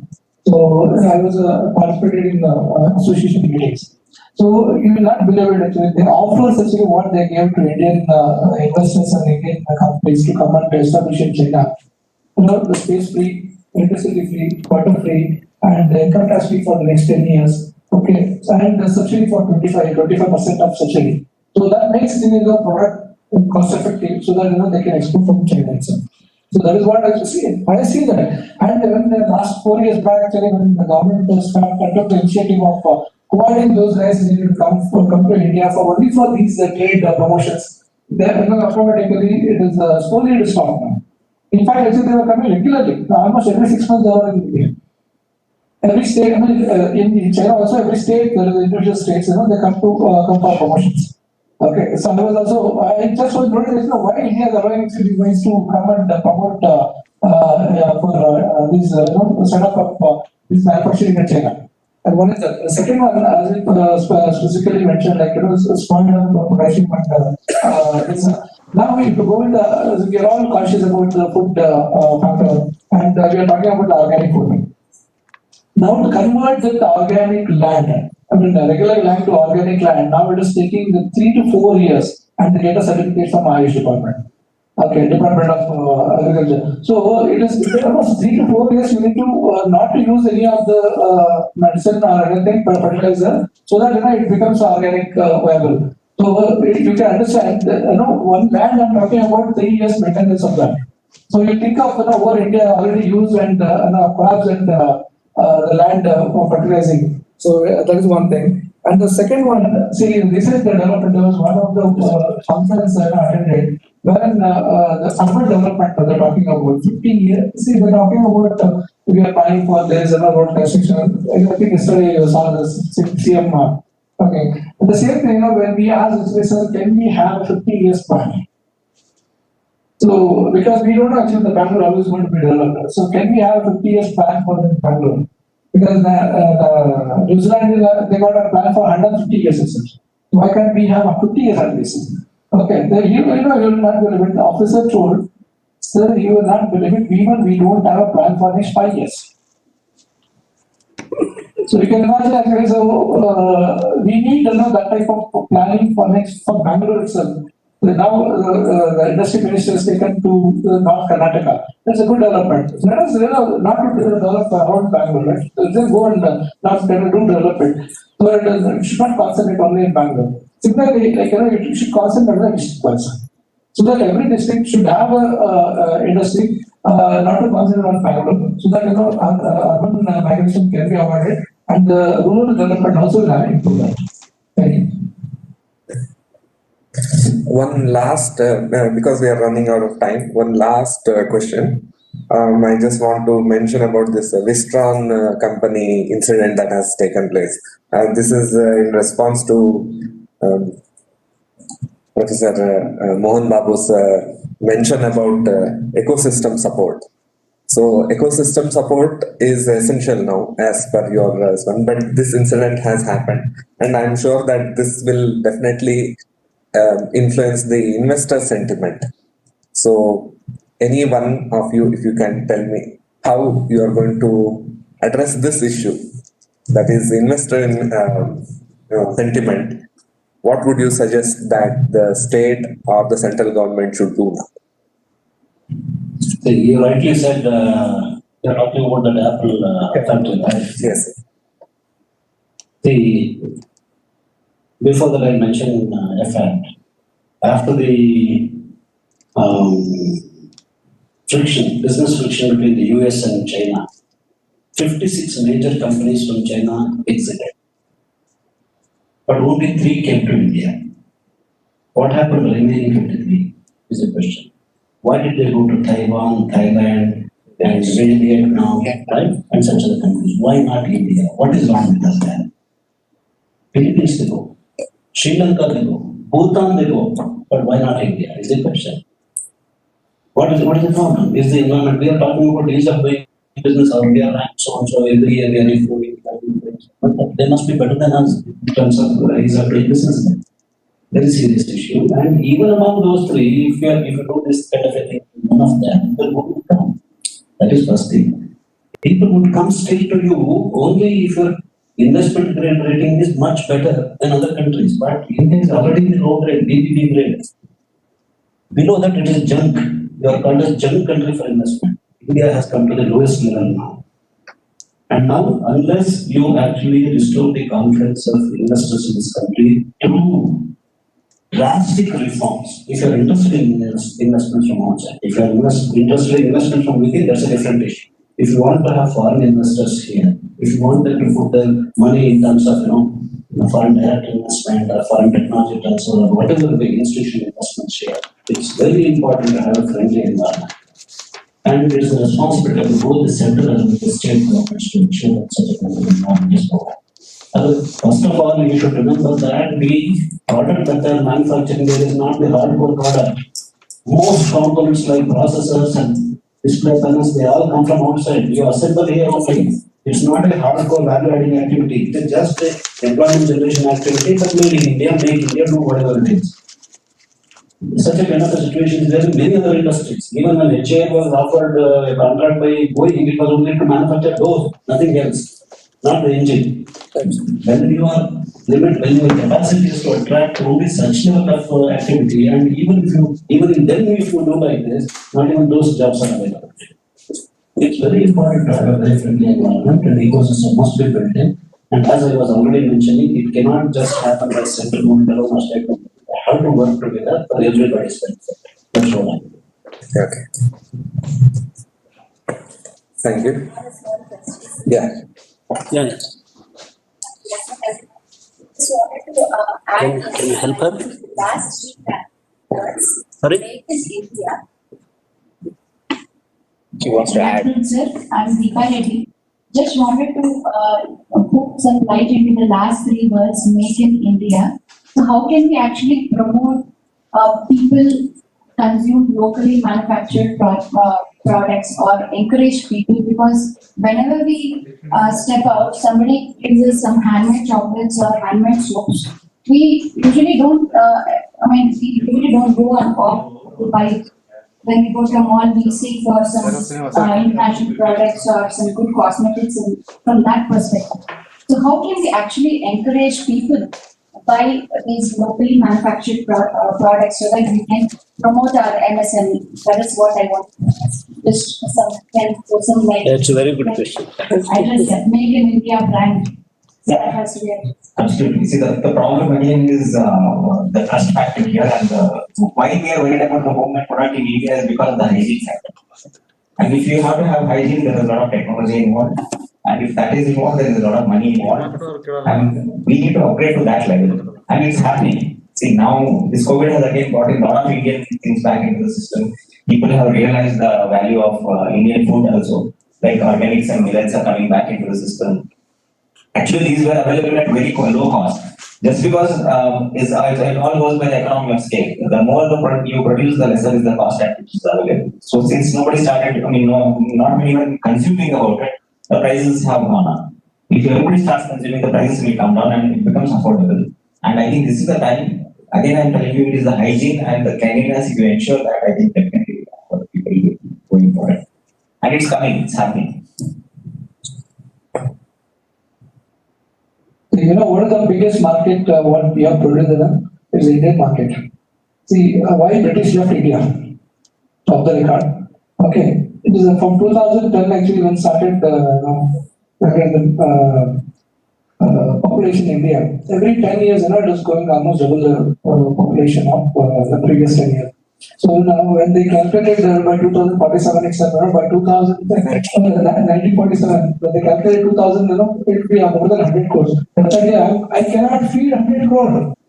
So that definitely I'm sure actually that they left India only because of this reason. Otherwise, definitely something Satyagraha might have happened. But I feel that actually they cannot feed 100 crore people. But for your information, we are still feeding 130 crore people. Actually, they have not left India.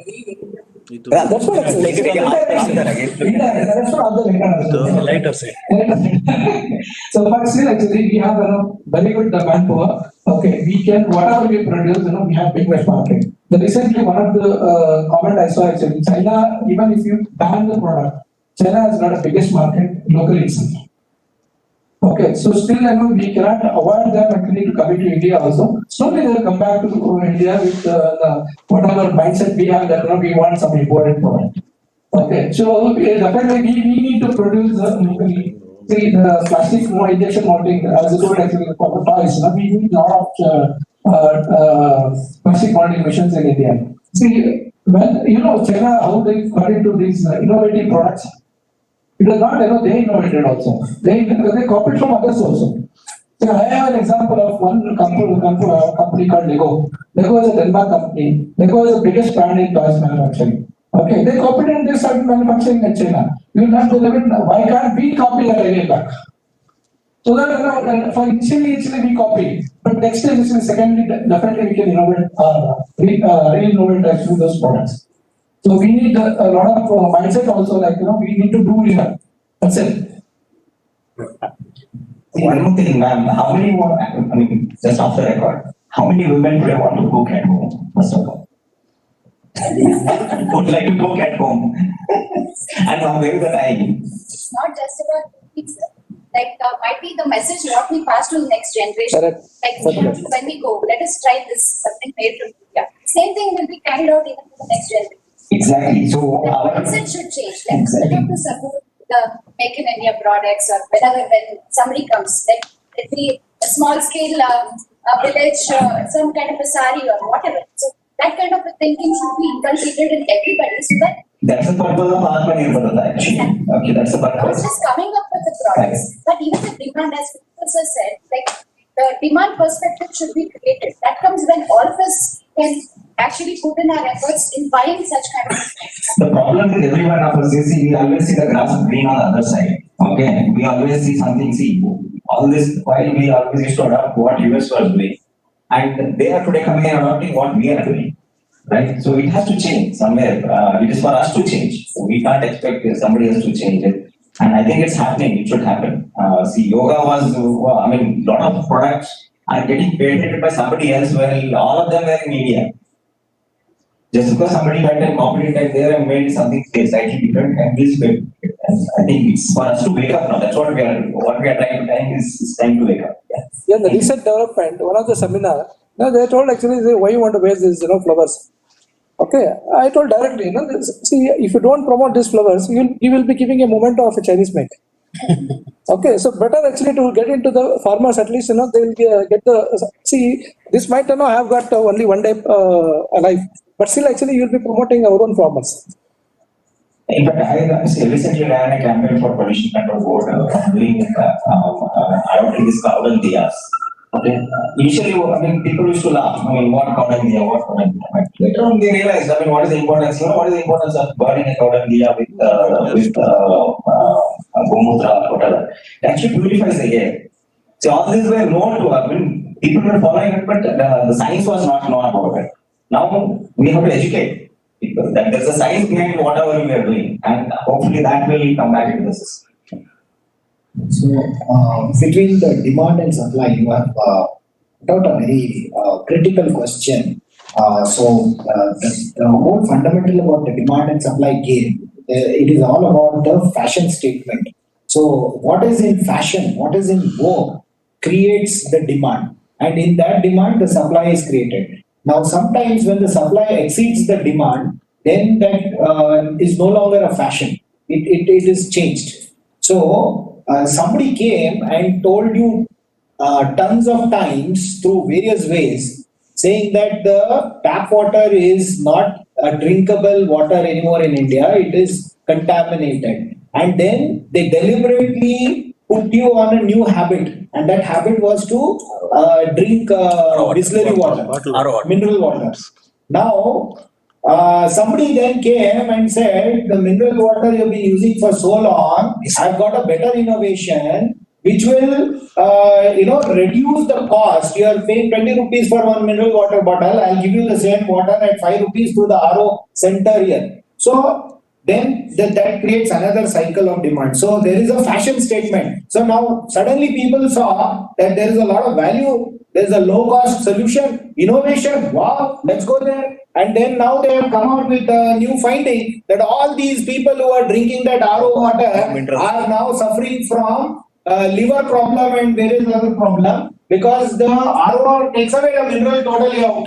So that means that it's a dead water. It is a lifeless water what you are drinking. So therefore now again back to mineral water. So it's a vicious cycle. Everything is a fashion statement. Now people by hook or crook, the Atmanirbhar Bharat has been designed to understand not what you and I want, my dear friends. It is about what our kids want, what the kids for whom we are the custodians. Right? So Atmanirbhar Bharat is for them, for their time, and the funny thing is they will definitely not follow what you have done because they see us as a bad example. Yeah. So therefore, they are going back to the roots. If you see everything around, people are going back to organic, back to the roots, and the whole habit is shifting. So therefore, Make in India automatically becomes one of the most priority. That is what I was trying to tell you all the time. Before you go to bed, what is it that you have done to contribute to your local economy? Have you bought anything local today? Have you encouraged anything? Then only you go to sleep. That is the consciousness that people will build. Thank you. Just to end this fast, Kellogg's, which brought complex into India, when they started and what was their plan of action? They started about 20 years back and they used to supply this free of cost to all the government school students and everything. What was the reason for doing that? They were willing to wait for an entire one generation to change their taste buds. So once you are feeding cornflakes to the kids at the age of 5-6 years, he continues to eat cornflakes every day in the morning. After once he's employed, what he's going to do? He's going to consume only cornflakes. So this is very interestingly, even before we became independent, Japanese used to publish the national tape recorders. You remember that? National company. They used to publish in India even before we were free to buy any foreign products here. And they did it so well that we knew whenever there's a tape recorder, we thought it was only national. And when the market was opened up, it is the national that could sell so well compared to any other product. This is what you said. In fact, you raised a very important question. The reason is, now tell me, who is actually obstructing Atmanirbhar Bharat? No one. Only this generation. Yeah, ourselves. Because we do not want to buy national products because they're expensive. Naturally, they will be expensive compared to Chinese products. Chinese have improved quality over 10-15 years because of lots of copied innovations and so on. Even though we want 2 watches or 2 cars or 2 mobiles, right? We can actually forego one of them and buy the other one at higher cost. But we don't do that. Both of them can be cheaper and the best feature and they can be from China. Now it is the population now who are obstructing our who will be way off achieving Bharat. Now can you take that commitment today? Yes. Can you take that commitment today? Right? I have decided that in my institution we should not produce any Chinese products. Take off my phone. Indian company, but I decided MBA finance 3 months back itself, we should not do that. Kindly let me know if you have any information. If Chinese have invested in Indian company, then we are fixed. That's a problem. PPT slide is our BMSIT, which is standard, which we use it across. What is there on the right hand side of that? That has been introduced about 5-6 months back. The reason is all that we need to do should be towards India and India should be leading before. That's the intention with which it was.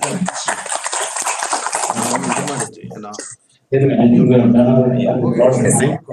It did become the panel discussion, it became something else. I'm sure that every company and every product of them will become a kind of new factor, new connectivity with respect to our Atmanirbhar Bharat talk. And I'm sure that this talk would have influenced our viewers in this auditorium as well as those who are connected through YouTube and other medias. So kudos to the people who selected this particular topic for our tech transform, e-tech transform 2020. I thank the gentlemen on the dais for our today's panel discussion on Atmanirbhar Bharat, Mr. Arjun Yan, Mr.